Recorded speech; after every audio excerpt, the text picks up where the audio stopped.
All right. Hello, world. I am still Cam, and this is still the Real Resilience Talk podcast. This is episode 78, and we are feeling great today. Playing the tracks by Monchichi Rex. I usually use the other track, but today I just wanted to play Receipts. So that's what it's going to be. All right. But as always, please understand this show is no reflection of or endorsement from any official organizations, to include the DOD, the Department of Defense, the Department of War, whatever we want to call it these days. And we may reference our experience, but we are not getting an endorsement from any of those organizations. And also, First Amendment is in full effect. So we're going to talk about some hard subjects that need to be talked about, mainly on resilience, because I think that is, I'm biased. I think that is how we can keep moving forward. And y'all have heard my interpretation of that. But this show is inspired by the words of Dr. Maya Angelou, which is this: if you don't like something, change it. If you can't change it, shut up. No, she didn't say shut up. She said change your opinion. All right. So starting with those words and looking at how we're rolling forward, we got an amazing guest today on the show. Glenn Sturm is with us today. He is a man who defines resilience and has been a complete servant in his lifetime. But I'm going to let him get into that and share that. So, Mr. Glenn, thank you for being here today, sir. Thank you. Well, thanks for having me, Cam. You have a great show. Look forward to I talk. appreciate that.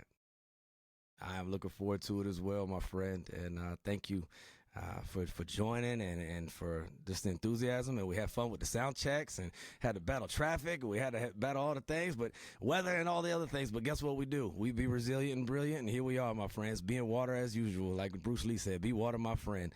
In that spirit, sir, Glenn, what is resilience to you? And can you tell us a little bit about yourself? Well, I mean, resilience is hard to define in just an abstract term. Here's what happened to me on January 21st, 2009. I'm at the Atlanta airport at gate B13, getting ready to get on a plane to Raleigh, North Carolina, to go give a speech.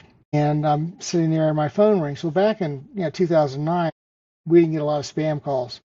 So I actually said, okay, well, I answer because I don't have to return the call when I get to Raleigh. And it was one of my doctors on the phone. Well, I ran marathons in those days and did triathlons and stuff. And this doctor was one of the docs I did those with. And so she said on the phone, she said, Glenn, we got the results of the biopsies back. And I said, what biopsies? And she said, the ones we did in December. I said, this is January 21st. Okay, whatever. When I don't know about you, but when I have medical tests, if I don't get an answer, you normally just assume everything's okay. And I said, okay, whatever. And she said, Glenn, they came back positive. You got cancer. And I said, what? She said, yeah, you got cancer, and we need to see you immediately.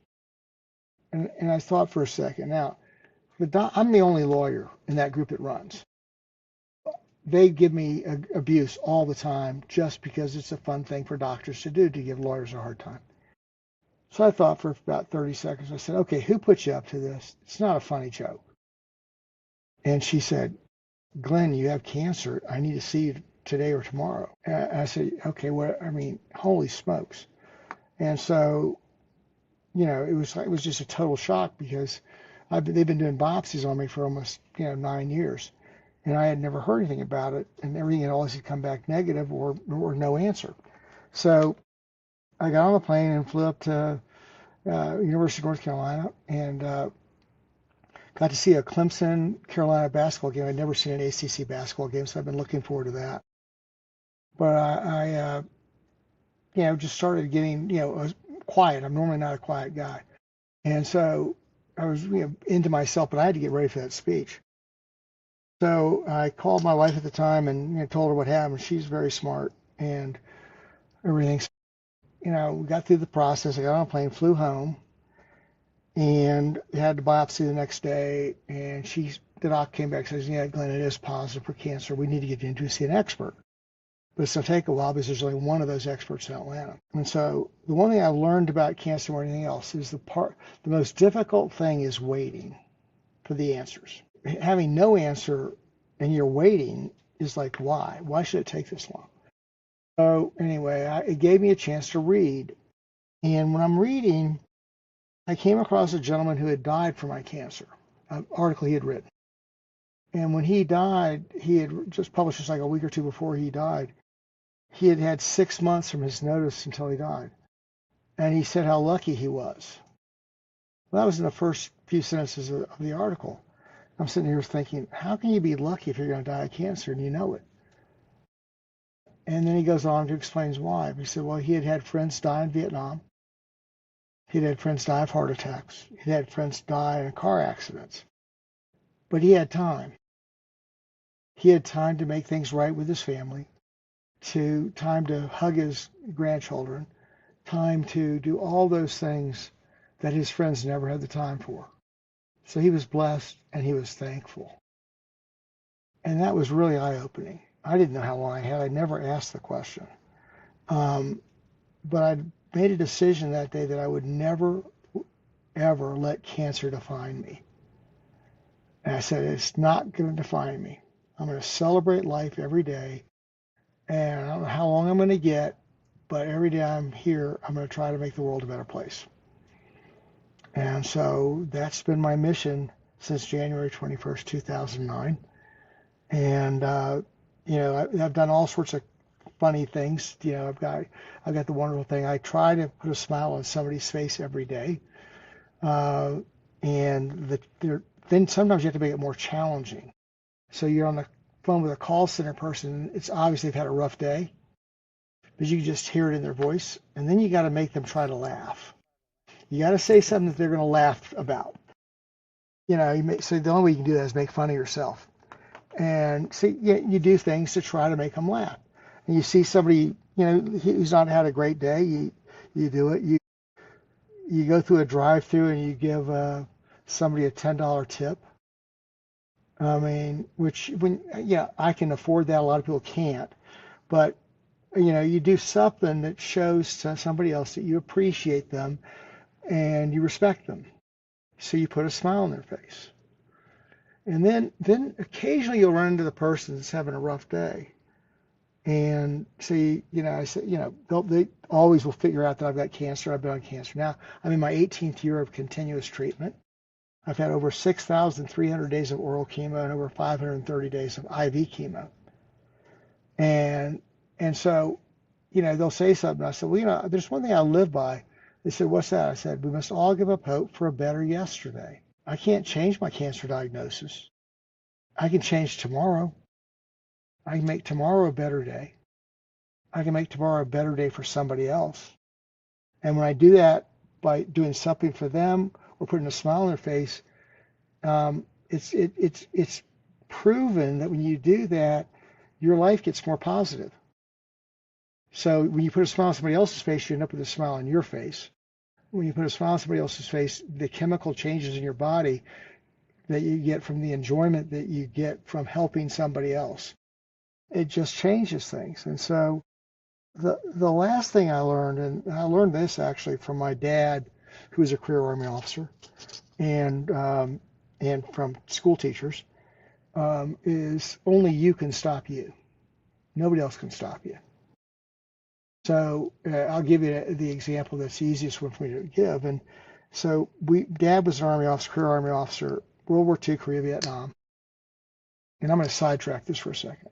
If you look at the average combat arms people who were on active duty 9/11, who stayed for 20 more years, they had 6 times the days of combat my dad had combined in World War II, Korea, and Vietnam. So the toll we have placed on today's veterans, the young veterans, is so much higher than it has been on other people. We don't understand that because nobody talks about it. And, when you have a CIB combat infantryman's badge with 2 stars, that means World War II, Korea, Vietnam in combat. Everybody talks about those guys, the greatest generation. Yeah, they are. But we had drafts back then and people didn't see as much combat and the war didn't last as long. But back to only you can stop you is I was in a 4th high school, and I'm second weekend, Cam, in my 4th high school. And the teacher, we had a parent-teacher conference, and my my teacher told my mom and dad that she didn't think I should go to college, I should go to trade school because I didn't have it in me. My mom just looks at me and said, okay, you made a great first impression. She didn't say that, but that was what she was thinking. Yeah, that was a look. Yeah, and my dad was like, yeah, okay, I'll kick your ass if you do that. Um, and so, you know, about a week later, we had a test in Florida called the Florida Senior Placement Test. It was a test you took to get into the university system in Florida. It's like the SAT. And the scores came out, and I was the first kid in my high school to ever get, in the history of the high school, to ever get a perfect score. So You that weren't college wonderful, material. but I'm not college material. Right, exactly. So that teacher who said that I shouldn't be going to college, I had fun with her asking her questions. I said, did you ever, when I came back my first semester of college, I'd done very well academically. And I said, did you get in the University of Florida? Oh, no, you didn't. You went to teacher school. I said, did you ever have a 4.0? And she said, and I said, well, no, you went to a teacher school, so they gave 4.0s away. So were you ever ranked number one in your class? And I said, well, guess what? I'm all three of those things now. I said, quit being judgmental. Don't judge others. Try to help others. And if you make your mission to help other people find their way, teaching other people through their interests, not by just teaching rote memorization. Yes. I mean, it'll change. You have the chance of changing a life. And if you change one life, you change the history of the world. Wow, So, that's deep. yeah, and it's true, though. And so when you work with people that put smiles on people's faces, and my friends and people who know me well know I do this, and they just kind of start laughing when they see me go into that mode. So basically, I'm trying to help somebody else, but my friends there at like a lunch counter or something, and they see me go into that mode of trying to get a smile, and they start laughing. Well, guess what? Now I'm going to help two people today. Okay. Yeah, that's true, because they over there laughing too. Yeah, that's right. And so but you see what I'm saying is, and for God's sakes, be considerate of others. Yes. I mean, Yes. I mean, the judgmental stuff drives me nuts, and so does the you know the failure. I mean, there's a TV ad on today about women saying, "What's a gentleman?" A gentleman opens a door. Well, I'm 70 years old, and so I'm still single. After it's a different story, but I've been divorced now for in my 18th year. I got served right after I got diagnosed. Um, but that's fine. I mean, it's worked out wonderfully for me and for my kids. But when you know you're in that tough situation, you know you go over to a woman and you open a door for them, and they say, "Oh, you don't have to do that." I have a great answer for that. And you pick up the check for dinner. You have to do that. That TV commercials, you're not a gentleman if you don't do these things. Well, some people don't have the resources to do that. That's I, facts. Yes. okay, and if you don't have the resources, I don't expect people to do it. But if you do have the resources, I ask the women sometimes will object to me doing it, and I'll say, "Well, I've got one rule." And they said, "What's that?" I said, "If I'm fortunate enough to see my mom again, and I haven't picked up the check, and if I haven't opened your door, she'll give me more abuse than you could ever give me for doing it." Because my mom taught me that's what I was supposed to do, and you don't break mom's rules.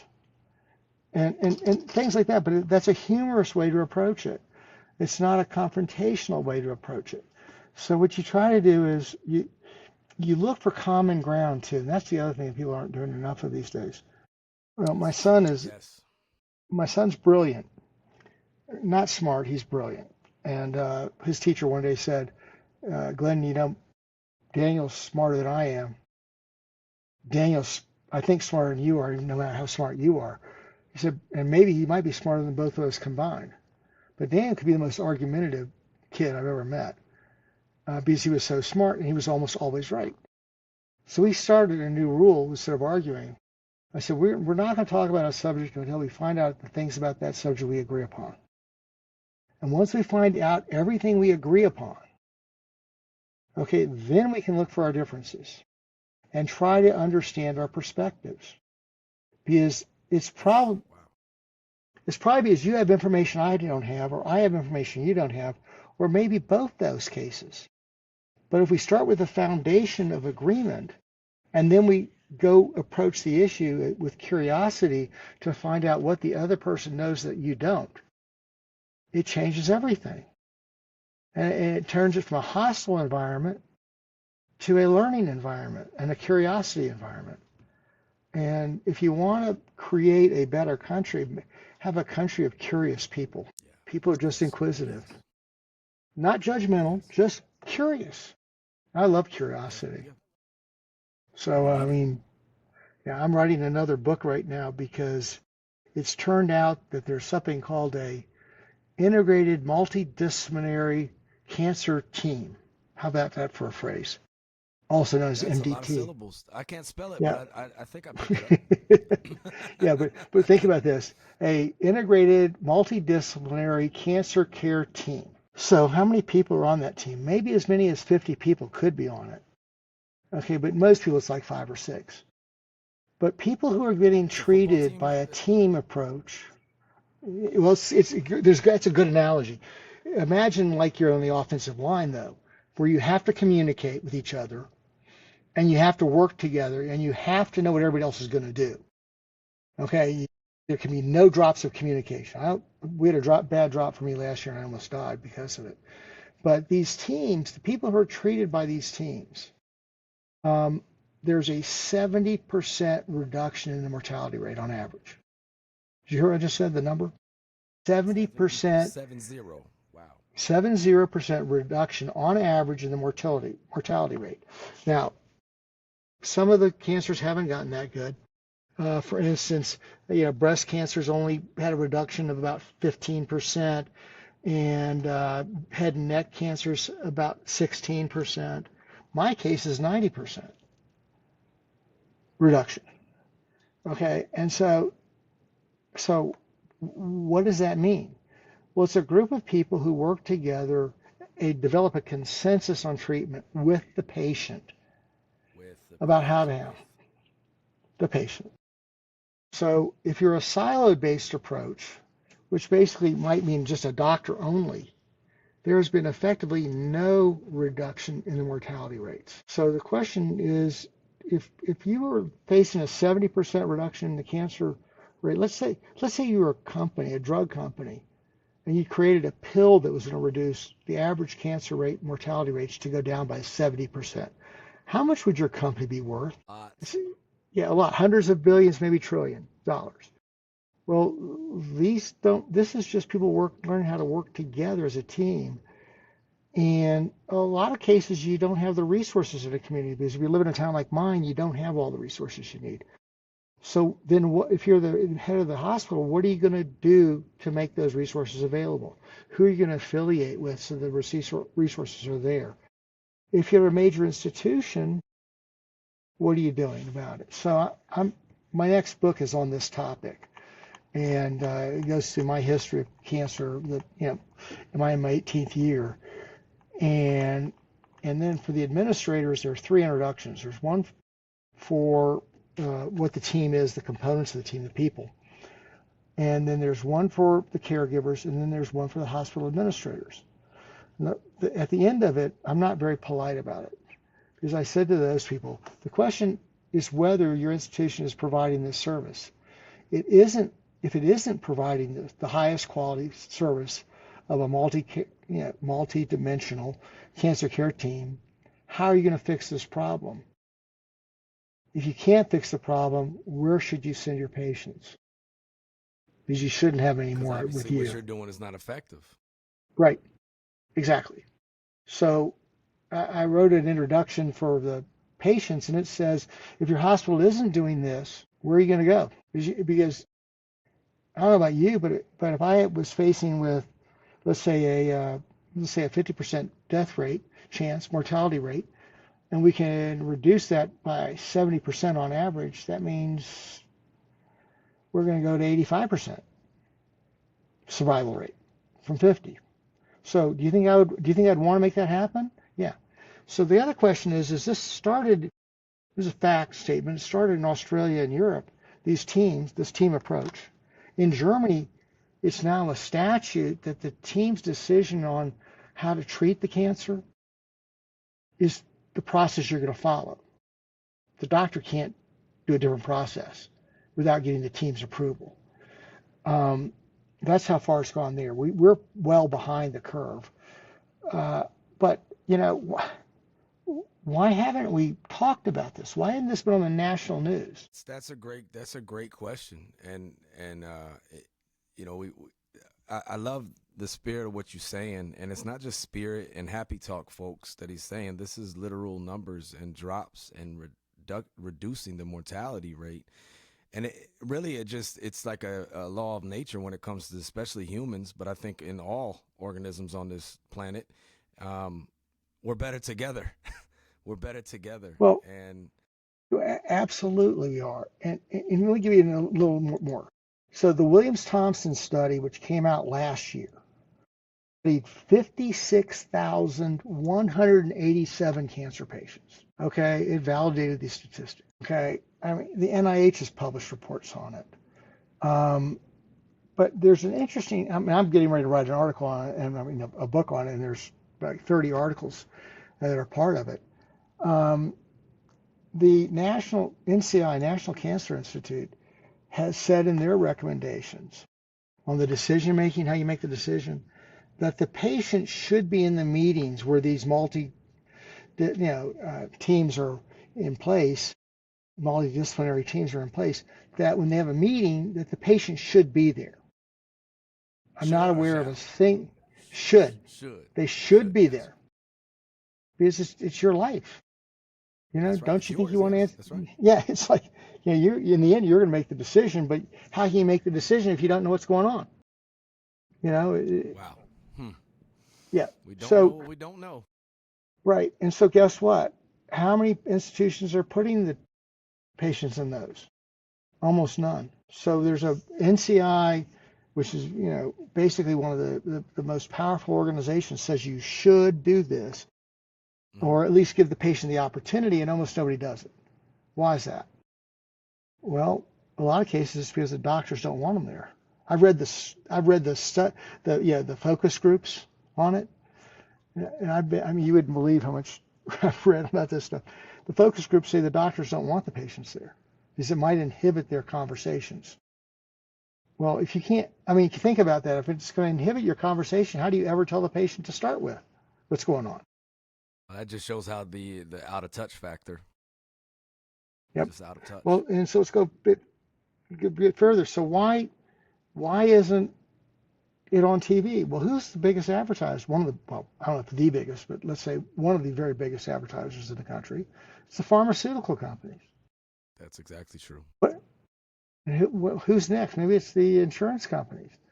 Okay, well, the insurance companies, I mean, think about me. I've been on chemo for 18 years, 6,000 days, 6,300 days plus, and all the IV, 55 surgeries. Okay, they don't like me because I've lived too long. If we're not as successful, I would have died quicker. Well, I mean, they'll never say that, but the bottom line is the actuaries will tell you that there's a certain duration people should last. Well, if this system is so much better, it means people are going to be on chemo longer, but they're going to have a high quality of life. That's more money, right? That's more money. Yep, a lot more money. Yeah, and so, I mean, there are all sorts of constituencies that I don't know for sure that they're fighting this, but it doesn't make any sense. There are people who've written articles that say it's not accurate, and they've been totally debunked. So, I mean, my first book was Cancer Set Me Free, and that goes to the resilience thing. The first book? Yeah, no, my first book I wrote, yeah. Because basically, folks. Yeah, and so what happened was I was a big time lawyer, chairman of a major law firm, corporate department major law firm, then on the compensation committee, basically one of the guys that ran the firm. And I had to stop because we were doing billion-dollar transactions, and the insurance companies were scared to death I'd screw something up.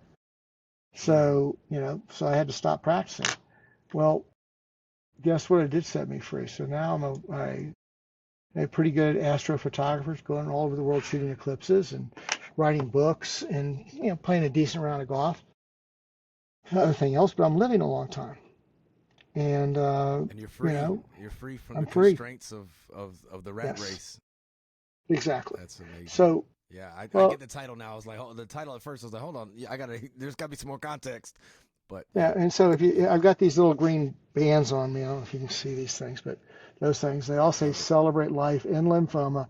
And on the inside of it, my son had seen the bands, and he's a lot younger than his two older sisters, but he has always made money and had money. He's a bright little kid, and he on the inside of it says for my, you can't even see it, but he made 15,000 of them. It says for my dad, DJS, and that's his initials. And he sent them to all the cancer centers who treat my kind of cancer. So, it's how do you not celebrate that? I mean, my grandson, you know, I'm moving to be closer to him because he's the center of the universe for me. And if I can make his life better, it's fine. But it's just one thing after another. What you do is to try to help others. And so there's a young lady who you probably need to meet. She got diagnosed with brain cancer at the age of 19, had a boatload of surgeries, and she started the Brain Cancer Foundation. And so at their next big meeting they're having, which is got a fundraiser, there's a 4 foot by 6 foot picture that I took climbing the mountains in Italy that she fell in love with. So I only sell one copy of any picture, but 100% of the revenue goes to support, children's health or something like her business that she's put together, her foundation. I made a promise that I would do that with my talent, and it's turned out to make me smile because I go there and tell the story and then see somebody write a ridiculous check for a photograph. Now, it's the only copy that'll ever be available, Right. which makes it unique. But the real purpose of it is helping somebody else, which makes your life more fulfilling. And so the fun part about it is at the very end of the thing, when I've signed the picture at the end, I signed the back of it. That's a different story.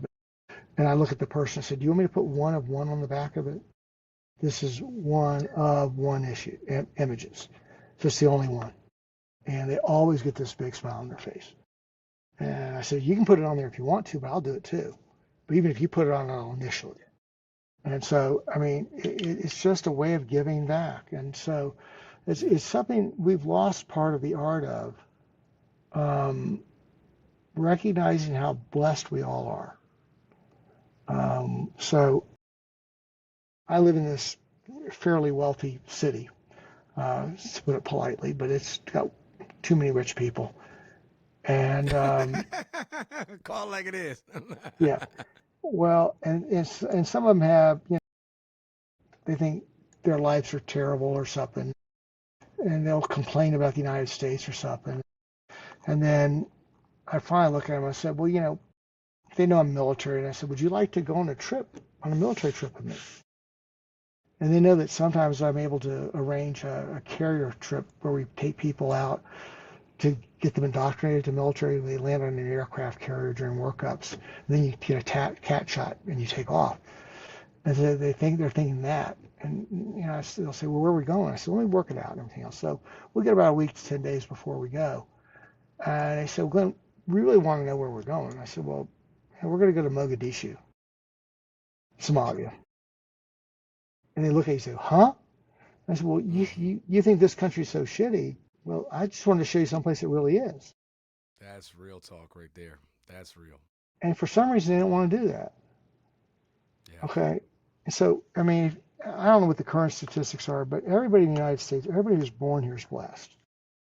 Now, some are blessed a whole lot more than others, but we're all blessed. And here's the other thing is one of the things we found out at an institution, research institute that I'm involved with, is if you look at the inner city kids, their IQs are normalized the same as the kids in the nice areas.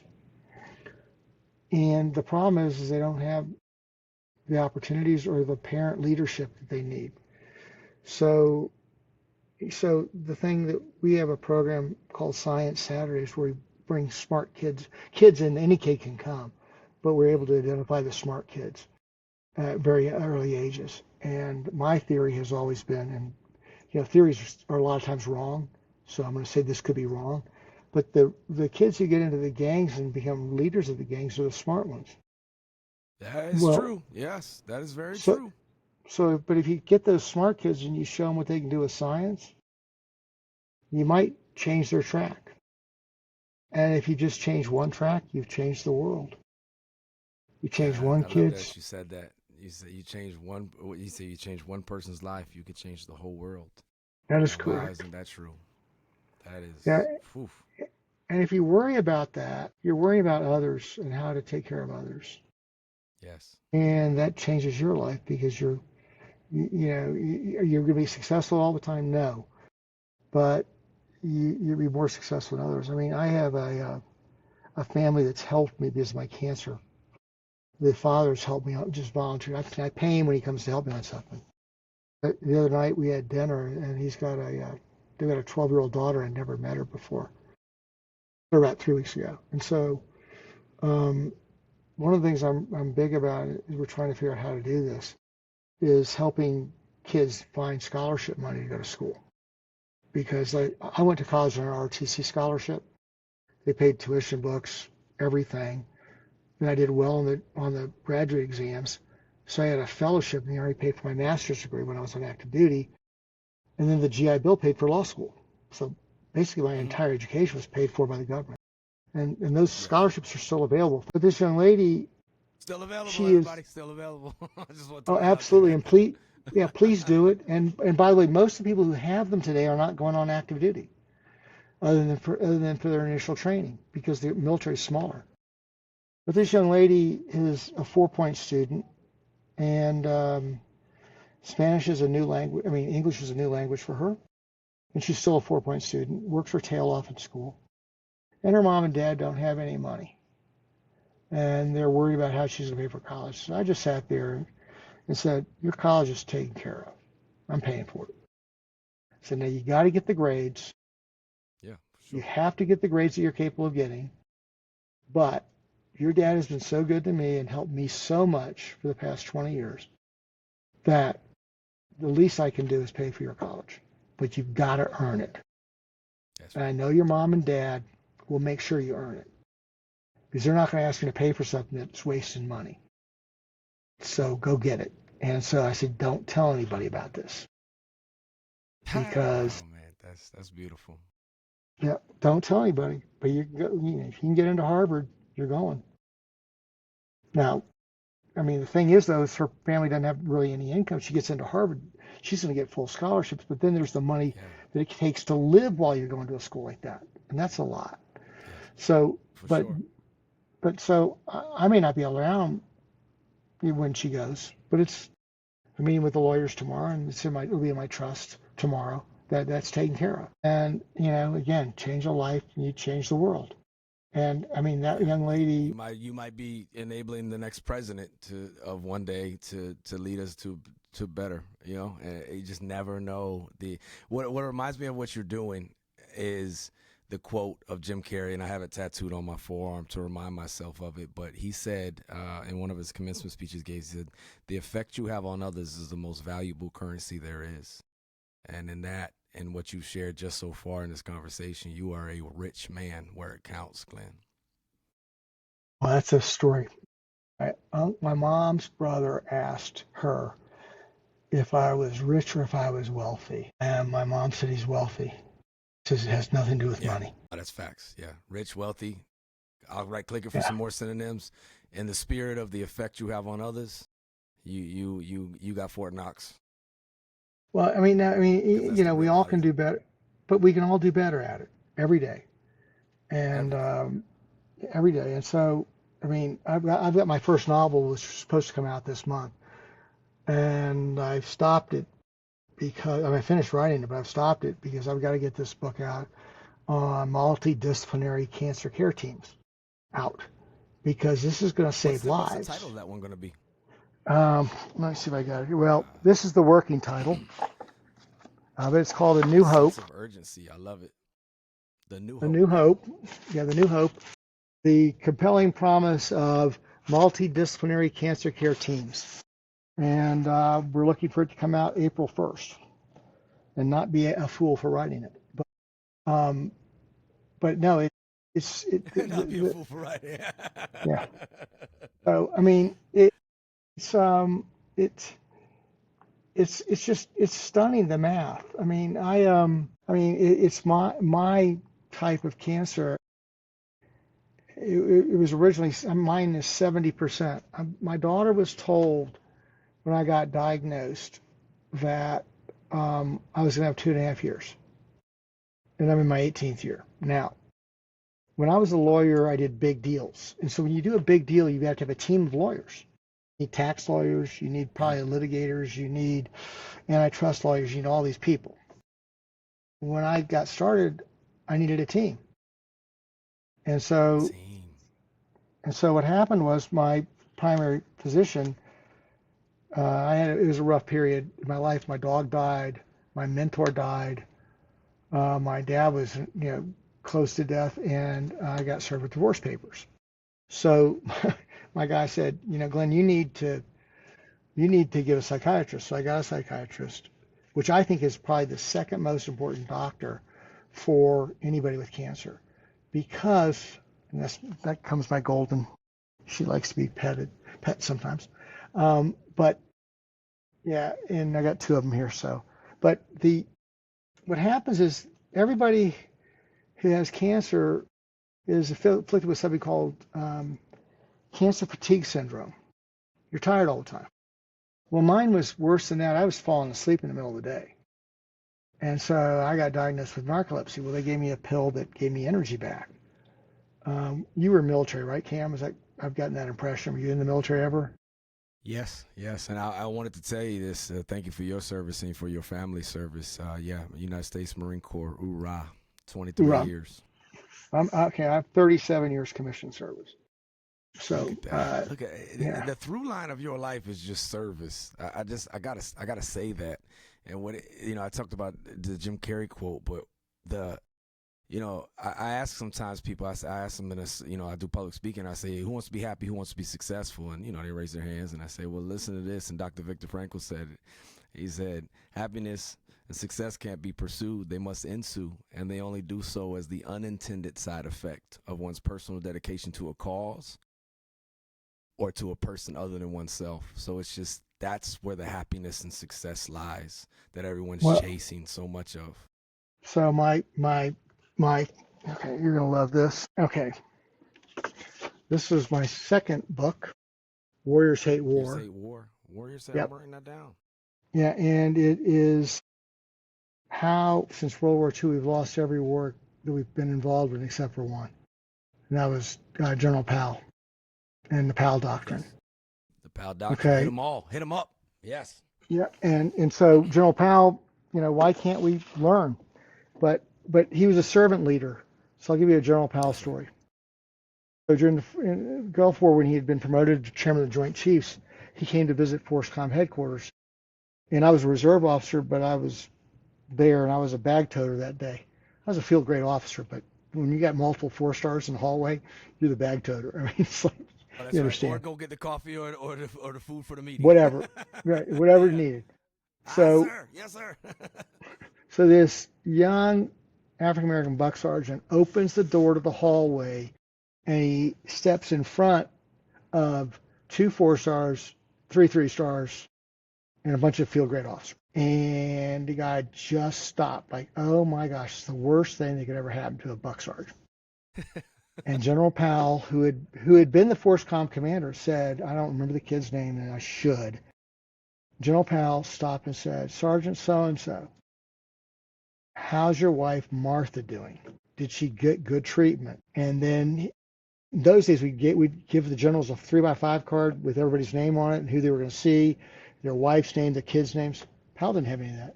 He knew the sergeant's name. He knew the wife's name. He knew the 3 sons' names. And he knew that the eldest son was a good football player. And he said, how did he do? What? And that had, he was a servant leader. He was the definition. Yes. He was the commander of FORSCOM, which is it's a headquarters building, but he's got 1,000 people there. Yes, for he knew that sergeant his wife had a major medical problem, and he knew who she was.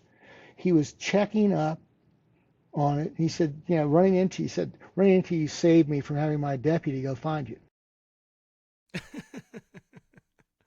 And I mean, What you have a to know, man. Powell What was yeah, he was a great intellect and a great leader, and most that's what you definitely. hope. One of That's my what you heroes. hope for. Yeah, and mine too. I wish he'd been president, um, Same. but yeah. So I mean, but the thing is, how do you have a guy like that? I mean, but it's called servant leadership. When you're at that level, you know, I always said when my last few jobs, my job is to make sure that every unit has everything they need to be successful. Okay? Whether it's parts for the front axle on a Humvee, which were breaking all the time at one point, or and hopefully this is not an issue. Whether it was a better commander or a better command sergeant major, you assess all the time. And then you have to assess yourself to see if you're the right person for the job you're doing. And if you're Amen. not, tell your boss you're not. That's very simplistic, but it really isn't. That's what it's about. Because once your troops know they can trust you. So my dad used to say a line that I didn't get until I did his eulogy. He always reminded me. He pounded this in my head. He said, Glenn, if you're late for the line of departure, people die. And I thought that was a literal thing. If you're late for the line of departure, people die, because they will. But the statement was a lot deeper than that. It's about trust. Because your adjacent commanders on both sides, if you're late for the line of departure, you're exposing both of them. You're exposing their flanks. And not only your people are going to die, but their people are going to die. That's right. And if they don't trust you, the whole system breaks. That line that if he said it, 1,000 times, he said it 10,000 times when I was growing up. If you're late for the line of departure, people die. When I wrote the eulogy, I said, Dad, I can't believe it took me this long to learn what you were meaning. But it's so special. It really Yeah, is. my dad started out as a private and retired as an '06. So, Hey, Mustang. absolutely. Commanded a Yes, company in Mustang. World War II, and during the Battle of the Bulge, battalion headquarters was wiped out, and he, as a first lieutenant, became a battalion commander. So he Wow. was a senior officer in the Wow. battalion. He was very blessed, and and okay, here's the funniest story ever though. I was asked to take over a company that had failed, a regimental headquarters company, failed its IG inspection twice, and the regimental commander asked me to take it over. I said, "Sir, can I think about this tonight?" Because I want to talk to my wife and stuff. Because I just had a no deficiencies note at IG, which you're never supposed to do, by the way. You're supposed to have something wrong. Something. Maybe not a Yeah, finding, and but something. yeah, but the IG told me to not ever do it again. And so I came back the next day, and you'll understand this. I hope we have military vets around on the call watching Yes. this. We'll understand it. And the next morning, I said to the regimental commander, "I'll do it under this condition." He says, "What's that?" I said, when you have commanders call, it's battalion commanders and me and nobody else. The XO can't be there.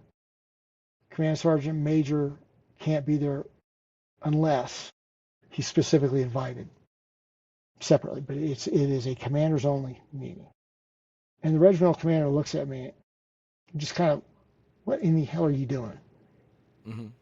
And then he said, "Glenn, what you're doing is you're becoming the center of all information for the regimental staff." I said, "Yes, sir," because I'm the center of the information. If those staff officers don't cooperate, I'm getting ready for the IG, I'm not going to share information with them. But if we work together, I'll be their best ally. And he looked at me and said, "LT, that's the smartest thing I've ever heard a lieutenant say. How in the hell did you come up with that?" I said, "I called my dad last night." That's So, amazing.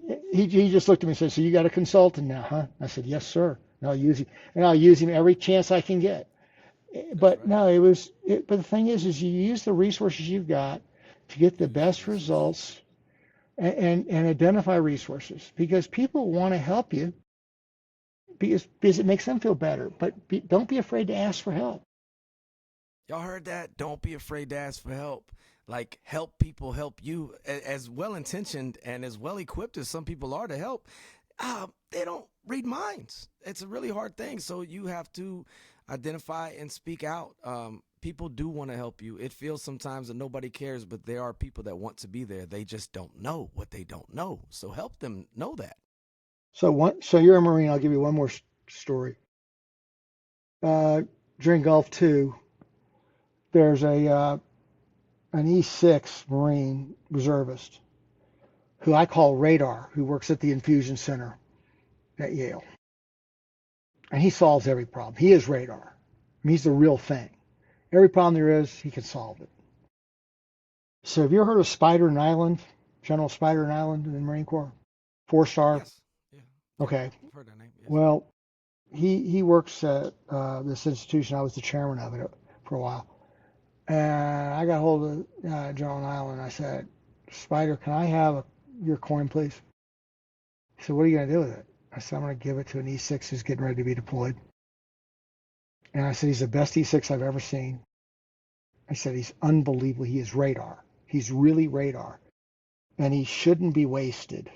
But that's a Marine Corps issue. But if he has the Vice Commandant of the Marine Corps Air coin in his wallet, that will get some attention. Mm-hmm. And he said, what's his name? I gave it to Spider, and Spider sent me the coin. Well, Radar uses that coin to win bets at bars. And he says it's the best thing anybody's ever given him because he's gotten that coin. But what happened was when he was over there, he got snagged by some people. And because he was the problem solver, he came back as a gunny, and he should have. And he got hurt over there. But he's a special, special person. And to a person like that, you don't think they need any help. That's But guess so what? true. We all need help at times. Yes. Yes, we And do. handing him that coin was a big deal. And the people at Yale, last fall I had a spine surgery. I had a tumor on my L3 root nerve. And so I couldn't be there around Christmas. But every year, I guess it's been 15 years now that I've framed and signed a picture for every employee, starting with the janitors up, who are in infusion. Everybody matters. They're all important. They're all critical. But they all get a signed picture from me. So next week I'm doing that. I'm giving the signed pictures to everybody because they're all wondering where I've been. You know, is he still alive? Yeah, well, yeah. The reports of my demise have been greatly exaggerated. So I'm going to be back there on the 11th and give them the pictures. I'm framing 100 of them this year and signing them, and they love it. The best day that it's a pain, sometimes a pain in the rear end because it's a lot of work, but the best days every year I'm at chemo is when I run into one of those people who work there, and they pull out their phone and they show me a picture of the pictures hanging over their sofa or in their dining room, and they got 10 of those pictures up, and they're smiling, and it makes me smile like you can't ever believe. But if you have an idea of service, the people who are taking care of you, you have to take care of. And as you know, yeah. Well, I mean, it I goes, had to reemphasize it for the audience. yeah. Take care Well, of people that take care of you. Well, yeah, but it goes further. I mean, it's in the military. You're trained as a leader. In order to take care of other people, you got to take care of yourself. Okay, and so when you're a cancer patient and you have all these surgeries and stuff, what can you do to take care of yourself? You listen for nuggets. Okay, and so I'll give you a nugget. So this brand new nurse I had. She's older age. Came in and was talking, and she said, Glenn, I understand your military background. Yeah. So my dad was too. I never met him. I said, well, what do you mean you never met him? She said, he was killed during the Battle of the Bulge. I said, really? I'm sitting here thinking, well, my dad was there. She said he was a battalion commander. He got killed. So I didn't say anything. Like I went home that night, got back to Jackson, got my computer out, and there's something called the Green Book. It's the U.S. Army History of World War II. And I found a copy of the book in brand new condition of the Battle of the Bulge, and I ordered it. And it was delivered. And it turned out that when her dad was killed, my dad became the battalion. So what I did was I put a flag on it, on the book. And then I did research about her dad. Her dad was a real hero. I didn't know how much she knew about him. But the next time I was there, she was my infusion nurse. And I gave her the book back. And I gave her all these records I was able to identify of her dad as a hero. Well, she was in her late 60s when I did this. And, her son was probably 25, 27. And the next month when I saw her, she said, Glenn, we cried. My son and I have read everything you've given us, and it spurred us to do more research about my dad so we know him. And so his only grandson knows him. And that was a nugget. They gave me a nugget of something. Yeah. And what did it cost me? A couple hours of time and $43. Well, I pay $1,300 for every plane ticket I get to go there. I can afford $43 for a book. But listening to people and identifying things that they don't even know they want, okay? Like a smile, like we were joking a few minutes ago about something. We were both laughing. Well, it makes us both feel better. And it's medicine. It's medicine. I mean, and then, and we've got all these guys in harm's way and gals in harm's way right now, potentially in harm's way over in the Middle East. Most Americans today have no clue of what they're going through. But more importantly, they don't know what their families are going through. Yes. And so the ripple effect is real. It is. So what can we all do to help? Okay. And so, I mean, there are all sorts of things we can do to help. And just think about it. I mean, if there's a reserve unit in your neighborhood, who's notifying people if they got activated? Okay. Hopefully it all calms down and we don't have a bunch of shooting going on. But if it does, who's going to take care of the families? Now, because of Tunnel for Tower and other organizations like that, we've done a good job of helping with people. Have done a good job helping with people, but there's always something else you can do, and it doesn't have to be a lot. If nothing else, I mean, people always say thank you to me for my service, and I say don't thank me. Thank the kids who've spent 6 times the number of days my dad did in combat. I mean, my service, I spent the time, I did it right, but my college got paid for, my master's got paid for, my law school got paid for. That's the reason I stayed, and I felt I owed our country for what they did for me. Yes. Okay, so it was me paying back. Now, I wasn't contractually obligated, but there's right and wrong. Okay, and they wanted me to stay, so I stayed. And so it's a process of doing that, and we're also busy. When do we take the time to think about these things? When do we take the time? None of us do it enough. And we all can do better. It's more than thoughts and prayers and hanging yellow ribbons. It's more than that. That matters too, and thank you for those. But yes, to think about that young man, that young woman. I mean, my oldest that was born when I was in OIF 2, she is now a United States Marine, and she's forward deployed. And it's real, the ripple effect, and it's a whole new generation. Yeah. Well, in Jackson, Wyoming, one of the 13 guys who died when we were evacuating that little airfield was from here. And there's a rock at the end of High School Road, which High School Road dead ends to the main highway. And there's a rock, and it used to be graffitied all the time. It's not anymore. It's got his name, and it's painted regularly with a heart on it. It's a permanent memorial to that young man's service. Well, people who aren't from here don't get that. And some people have painted over it who weren't from here. who didn't know it, it was quickly fixed. Yes. Okay, because that's not for him as much as it is for his mom and dad and his brothers and sisters and his classmates. Solid point and facts. Yes. Because he'll be remembered as long as that's taken care of. And, you don't leave anybody behind. But think about all the people who have been left behind mentally and with disability. So last year, 3 years ago, I ran into a very senior person from the VA. And they asked me, are you getting all your VA benefits? I said, I'm getting none. And they said, why?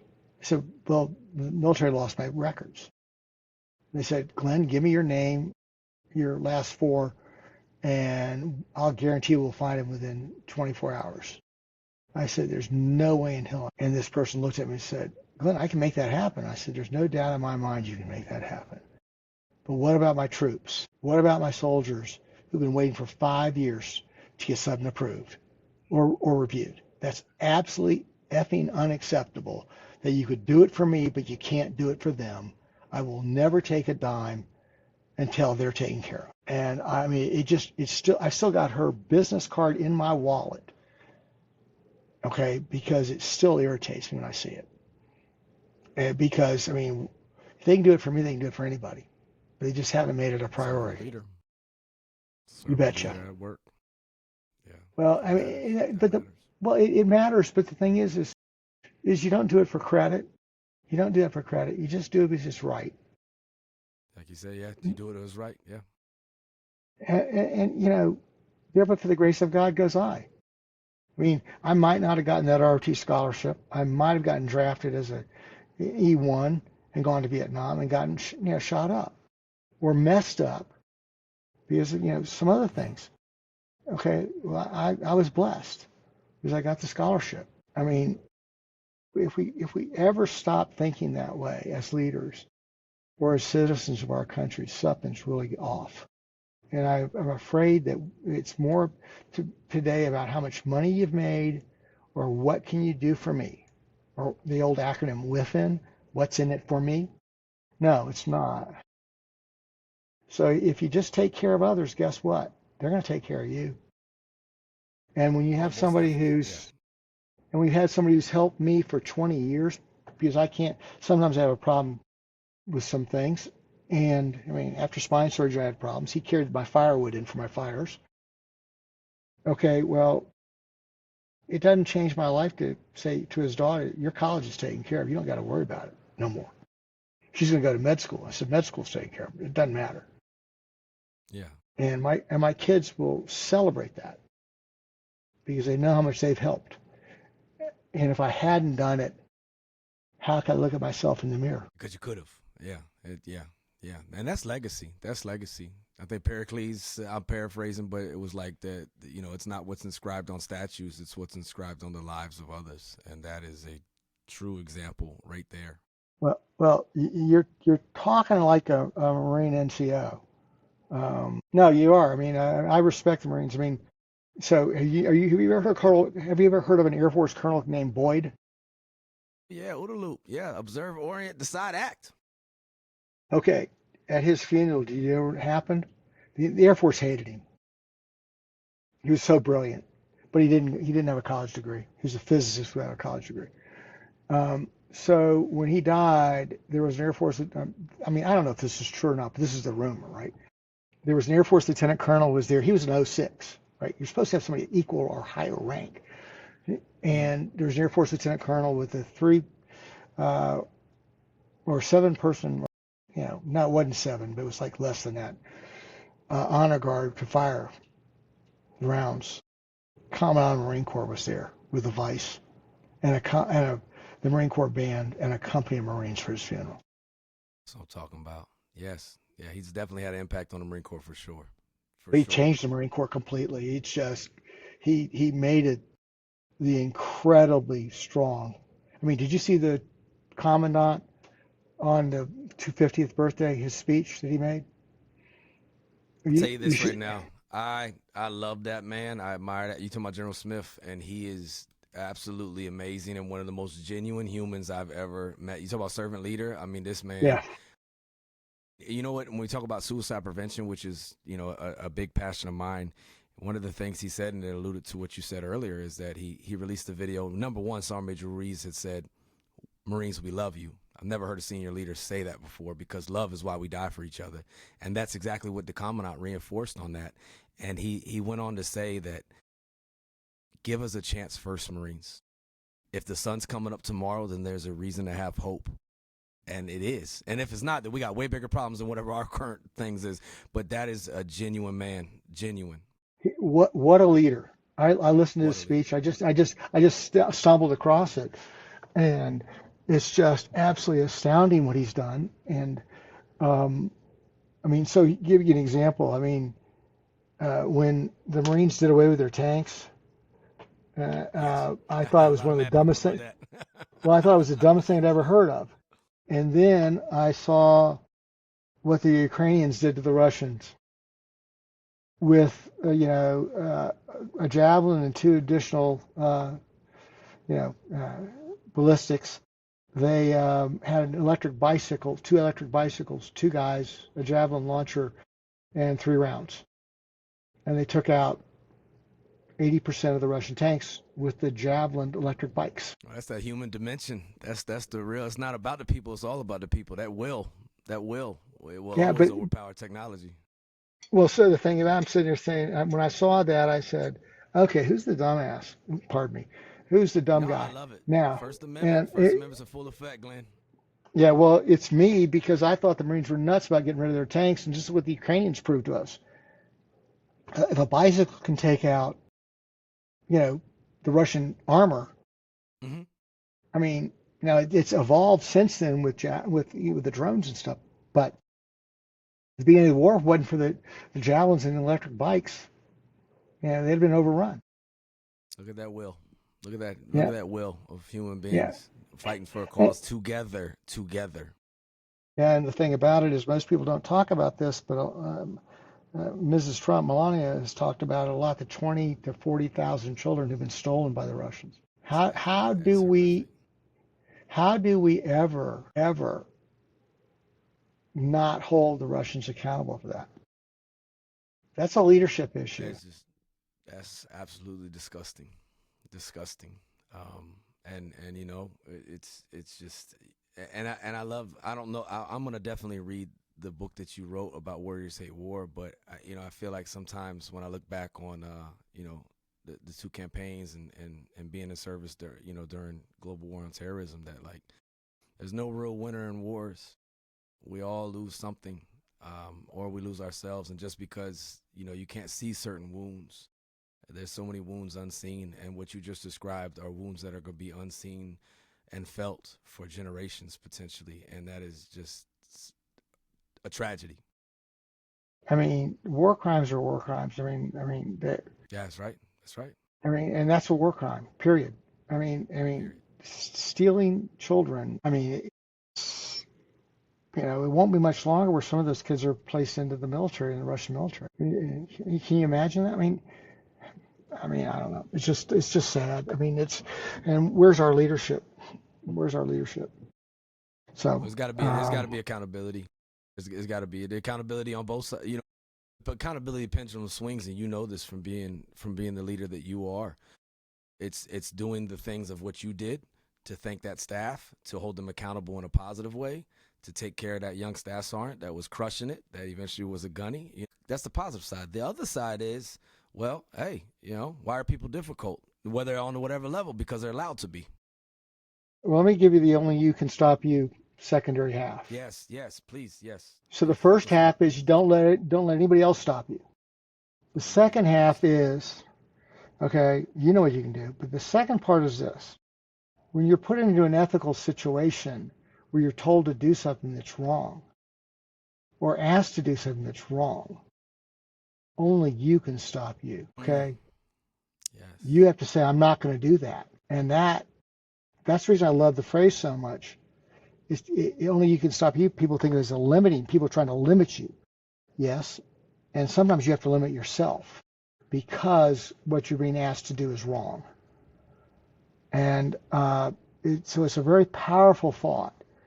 And it's a thought we need to spend more time with, because as leaders as our political parties need to think about is, when we're asking our troops, our Marines to go into a tough situation, are you willing to send your son there or your Yep. daughter? Thank you. Thank you. Not the neighbor's kid, but yours. Yep. Period. It's that's the way it goes. And if you're not, then why are you letting other people do it? Okay. And General Smith, I mean, I'm not familiar with him. I know a lot of 4-stars, but General Smith, I was just taken aback by his presentation. He and Sergeant Major Ruiz are the best commandant and Sergeant Major of the Marine Corps that I've had, and General Neller too. But there's so many greats. But yes, General Smith is amazing. Well, it's just, I mean, there's some fun. One day when we're not, there's no recordings. I'll tell you some fun stories about my interactions. I would love to hear him. Because I mean, I was around a long time. I was around a long time, and I was I was there to help, and but I wasn't going to let anybody tell me what to do that I didn't think was right. And I had enough political influence. Stop you. Yeah, but I had enough political influence that I could stop people for doing the wrong things. And sometimes that is the key to everything: is don't allow it. Yeah, well, it's like people don't know what the most powerful two ranks in the Army are. I don't know if it's probably the same in the Marines. Is a full bird colonel who's not going to be promoted. And they know they're not going to be promoted, and they're that senior, which means they got power, and they know where a lot of bodies are buried. And in the Army, it's a regimental or higher command sergeant major who know they're getting ready to retire. Okay, you don't mess with those people, and when they say no, that's true. You listen to them. And the problem we get is when we stop listening to those people. As a commander, at a higher level, if an 06 tells you this is not doable. Now, some guys are retired in place. I'm not talking about those. I'm talking about the real warriors, the warrior ethos. And they say, sir, that's the wrong thing to do, and these are the reasons. You got to listen. Yeah, most definitely. And so it's like your NCOs. I mean, I was trained by some great NCOs. My dad's old sergeant major trained me when I was young. He taught me how to. So your dad's old sergeant major helped train you when you were a junior officer? No, when I was a kid, he taught me how to drive a Jeep. Oh, when you were a kid? Oh, I got you. But no, he taught me how to. He knew I was going to be an officer because my dad kind of destined that, I think. I've always wondered if my dad had any impact on the draft lottery. I'm joking. But okay. That's good. But the sergeant major was training me about stuff, and it's astounding when you look at people who are concerned about the status, not the results. And when you find those people, you get rid of them. Yeah, because you know what? It's the through line of also the subject of the cancer treatment and the mortality rates. It's not about your intentions, ladies and gentlemen. It's not about your efforts. It is about the effect. And what is the effect? What is the end state? And we lose sight of that. And I think you just put it in such beautiful words, so simply that the status and not the results. Congratulations on your new parking spot. But what are you going to do with it, leader? Yeah, well, what I love is the guys who take those signs down. Yes, or hand it out to others. Yeah, I mean, I had a good position at one point, and I would always pick a young Marine that was crushing it in one of the sections in the building, and I would give them that parking spot because I was like, I'll just get more PT by walking from. I'm not that special. You know what I mean? And the older we get, the more we need. So yeah, we gotta move it. Body in motion, stay in motion. You know that. You know that more absolutely. Than me. Yes. Yeah, so yes, it's but it's we could talk forever, I think, but the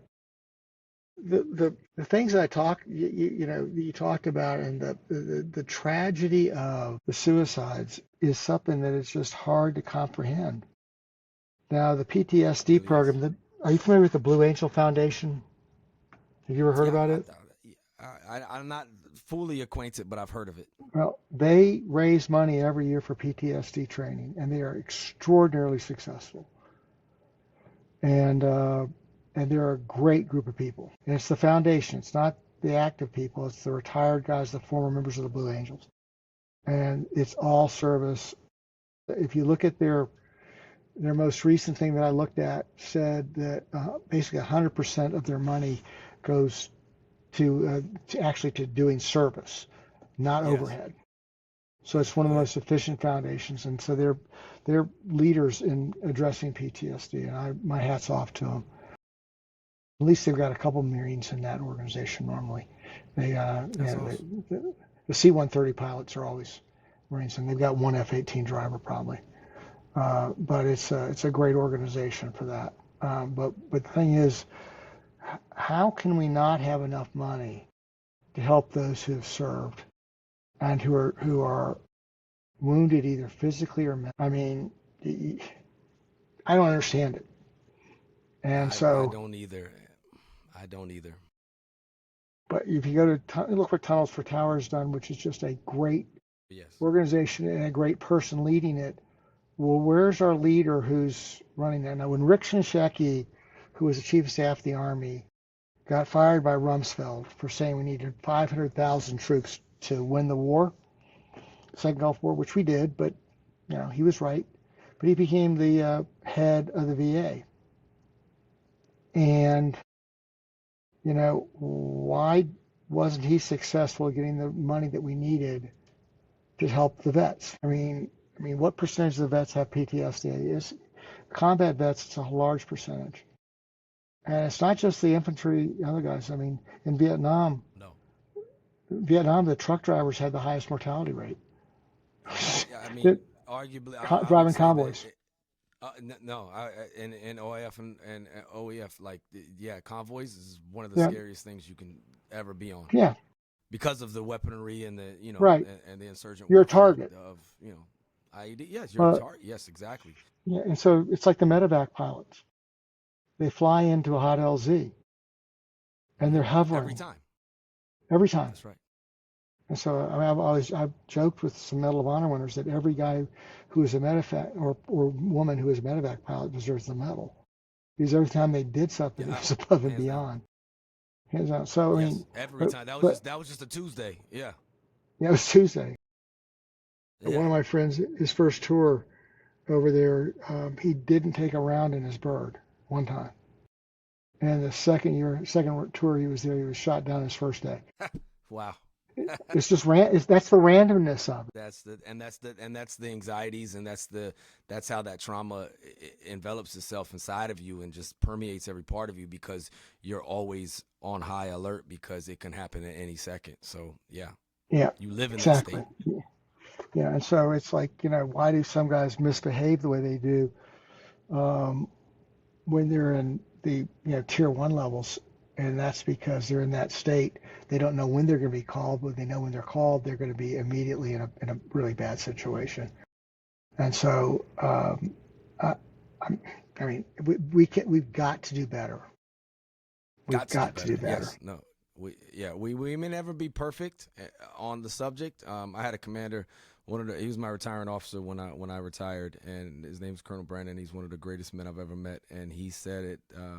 One time I was working with suicide prevention, and he came to a meeting that I held. It was all voluntary, and it was about resilience and then sharing the resources because we just don't know. It's not that we don't have resources; it's that sometimes we have overlap, and we just pick one, right?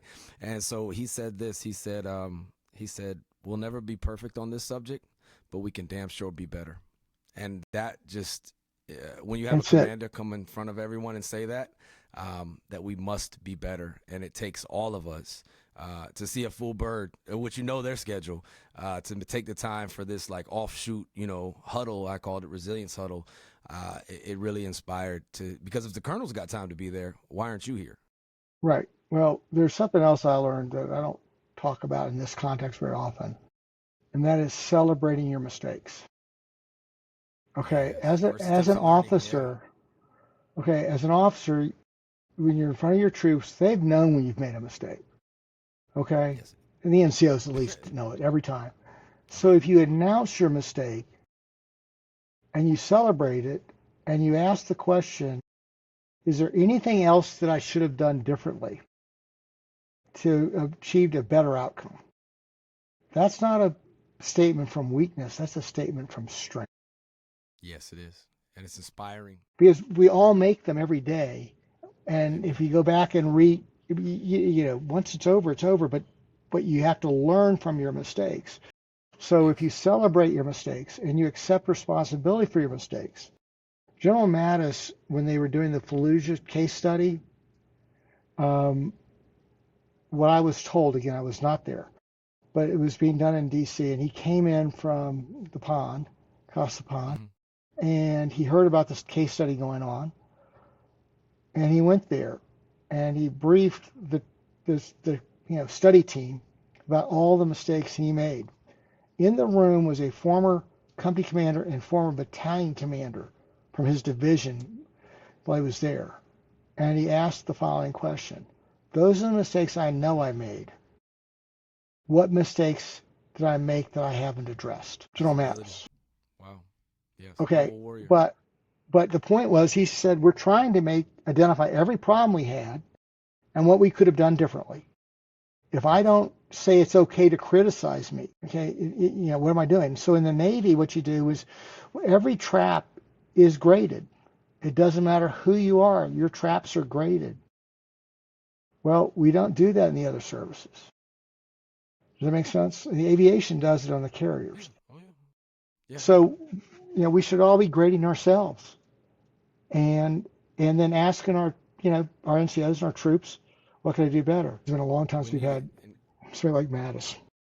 Well, we need people to care, and Marine Corps has a slogan, be firm, be fair, but it's also about being there and caring. And what it's the old adage. I've heard it, Pat Summitt. I've heard it from many of sources, but nobody really cares how much you know until they know how much you care. So it goes great lengths. It really does, and I just want to tell you thank you for your continued service and for the.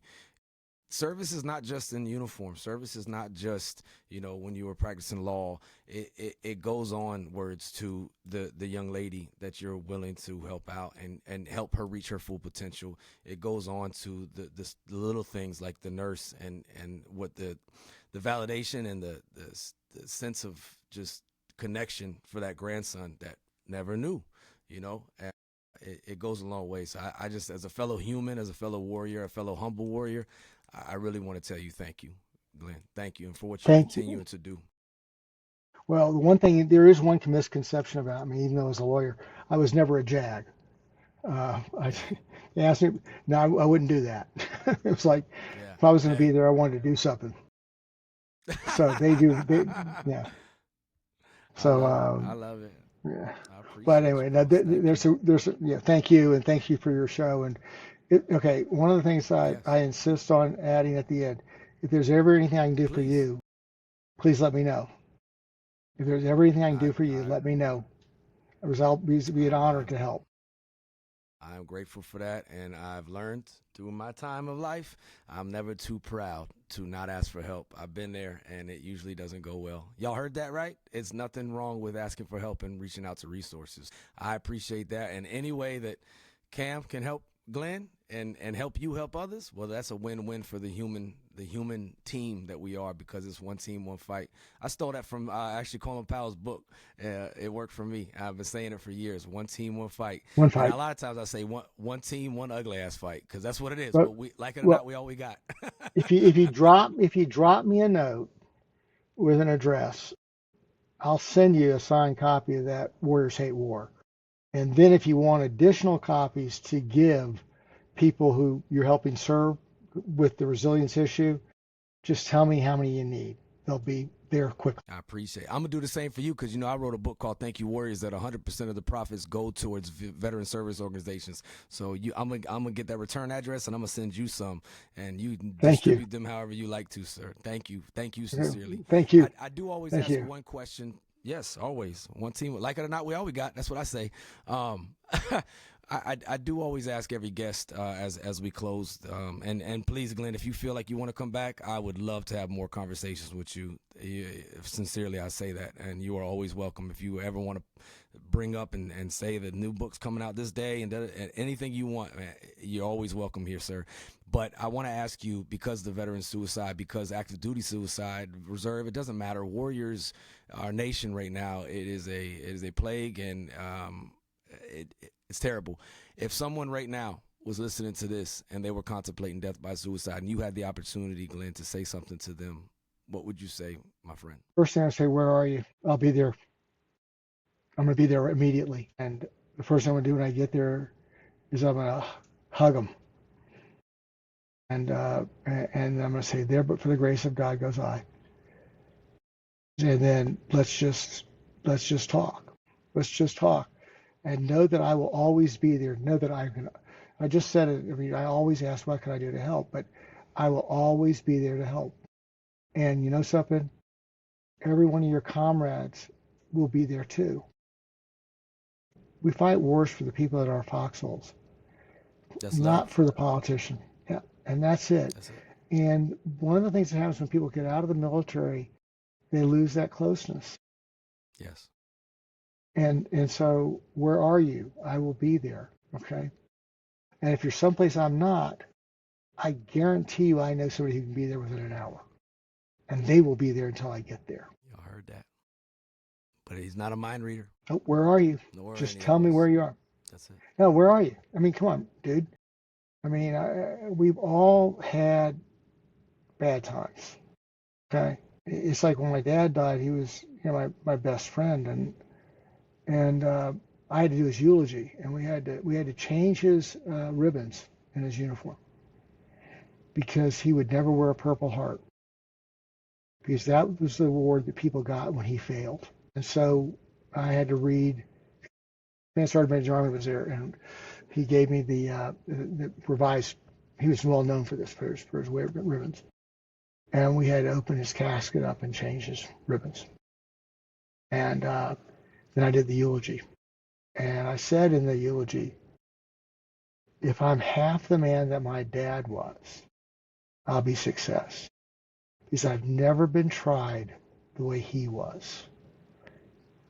So what we always need to remember is that the people who have really been tried have a harder time every day. But that doesn't mean that they're stronger than you are, or that you're weaker than they are. They may need you. They need you. They may need you. Wow. That is so powerful. That is so powerful. I just say thank you, Glenn.